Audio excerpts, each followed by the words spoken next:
മൂകാംബികയുടെ ഭക്തരിൽ ഏറ്റവും പ്രസിദ്ധനായ യേശുദാസ് വിജയദശമി നാളിൽ സകുടുംബം ദേവീ ദർശനത്തിനെത്തി. പുലർച്ചെ 4 മണിക്ക് നട തുറക്കും മുമ്പേ കൊല്ലൂർ ക്ഷേത്ര പരിസരം ഭക്തസാഗരമായി മാറിയിരുന്നു.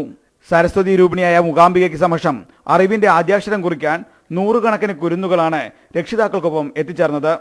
മൂകാംബികയുടെ ഭക്തരിൽ ഏറ്റവും പ്രസിദ്ധനായ യേശുദാസ് വിജയദശമി നാളിൽ സകുടുംബം ദേവീ ദർശനത്തിനെത്തി. പേരക്കുട്ടി അമ്മയ്ക്കും നടൻ നരേന്റെ മകൾ തന്മയ്ക്കും സരസ്വതി മണ്ഡപത്തിൽ വെച്ച് ഗന്ധർവ ഗായകൻ ഹരിശ്രീ പകർന്നു. വിജയദശമി നാളിൽ തന്നെ മൂകാംബിക ദേവി സമക്ഷത്തിൽ കുഞ്ഞുങ്ങൾക്ക് വിദ്യാരംഭം കുറിക്കാൻ കഴിഞ്ഞത് ഭാഗ്യമാണെന്ന് വിജയ് യേശുദാസും നരേനും പറഞ്ഞു. മോളെ എഴുത്തിനിരുത്താൻ വേണ്ടി നേരത്തെ നമ്മൾ ആഗ്രഹിച്ചതാണ്. അത് ഇവിടെ ആയത് അത്രയും തന്നെ ഒരു ഭാഗ്യം ഞങ്ങൾക്കും. അതുപോലെ അപ്പ തന്നെ വേറെ ആരും ഇല്ല, ഞങ്ങൾ വേറെ ആരും എഴുതേണ്ട ആവശ്യമില്ല എന്നാണ് അങ്ങനെ ചെയ്തു കൊടുക്കേണ്ട ഒരു അനുഗ്രഹം ദൈവം സഹായിച്ച് ഞങ്ങൾക്കത് കിട്ടി. യേശുദാസ് സാറാണ് എഴുത്തിന് ഇരുത്തിയിരിക്കുന്നത്. ഇതിൽ വലിയ ഭാഗ്യം കിട്ടാനില്ല.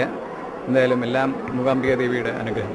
കുഞ്ഞുങ്ങളെ കൂടാതെ അരിയിലും നാവിലും ക്ഷേത്രമുറ്റത്തെ മണ്ണിലും കല്ലിലും ഹരിശ്രീ കുറിച്ച് മടങ്ങിയത് നിരവധി ഭക്തർ.